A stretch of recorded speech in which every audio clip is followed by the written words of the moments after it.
푸른나무 교회 매일 묵상 제1주차 목요일 하나님의 형상. 하나님이 자기 형상 곧 하나님의 형상대로 사람을 창조하시되 남자와 여자를 창조하시고. 오늘은 하나님의 형상을 좀 살펴보겠습니다. 어제도 말씀드렸듯이 창세기 1장의 창조는 땅과 사람에게로 초점을 맞춥니다.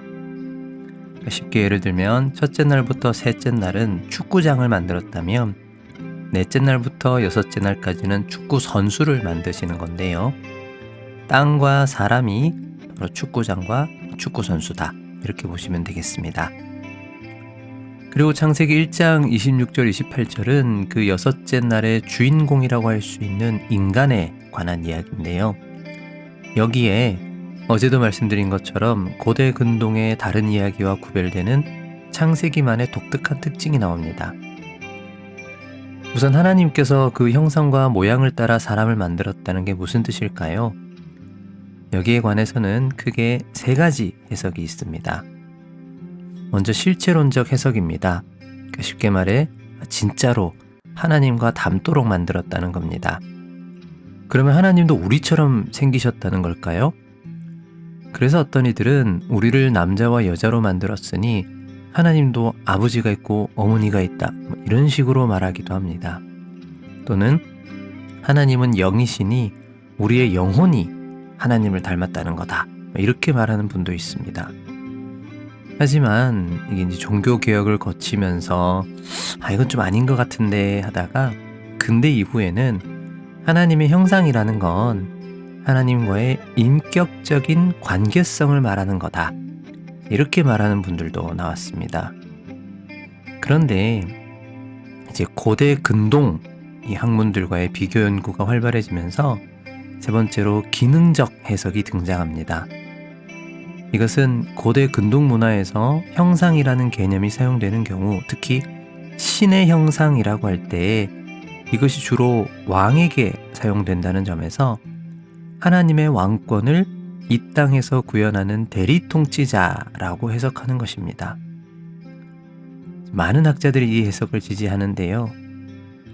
이 주장을 잘 정리하는 책 중에 리처드 미들턴의 해방의 형상이라는 책이 있습니다. 여기에서는 이렇게 말합니다. 간단히 말해 고대 근동에서 왕은 신의 형상으로 불렸습니다. 이것은 왕이 신을 대표하며 신을 대리해서 이 땅을 다스리는 직무와 기능을 한다는 걸 보여줍니다.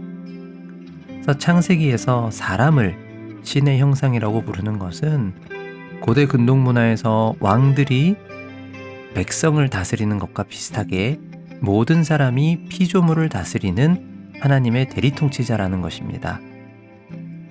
그런데 여기서 또 중요한 것은 월튼이 강조하는 것처럼 이 신의 형상이라는 개념 자체는 고대 근동 문화의 친숙한 개념인데 창세기에는 특별한 지점이 있다는 겁니다.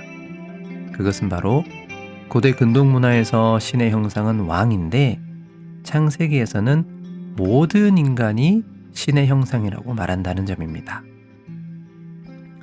정리하자면 하나님의 형상은 우리의 몸이나 영혼이 하나님과 닮았다는 게 아니라 우리의 지위나 기능이 닮았다는 것, 곧 하나님의 대리자로서 하나님의 다스림을 이 땅에 구현하는 사명을 받은 존재임을 말하는 것입니다.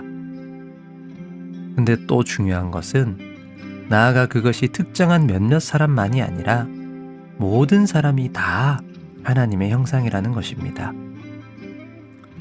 사랑하는 여러분, 하나님의 형상은 하나님이 우리와 비슷하게 생겼다거나 또는 우리가 동물보다 특별히 대단히 뛰어나고 우월하다고 말하는 게 아닙니다. 하나님의 형상은 우리 모두가 다 이 땅에서 하나님의 다스림을 실제로 펴나가야 하는 책임이 있는 존재임을 말해줍니다. 이 책임과 사명을 꼭 기억하시길 바랍니다. 여러분의 하루하루는 의미 없는 일상이 아닙니다. 그 모든 하루들이 모여 하나님의 나라를 만들어 갑니다. 이것을 기억하며 우리의 일상 속에서 하나님의 다스림, 그 사랑과 정의, 평화와 기쁨의 다스림을 펴나가기를 바라면서 함께 기도하겠습니다.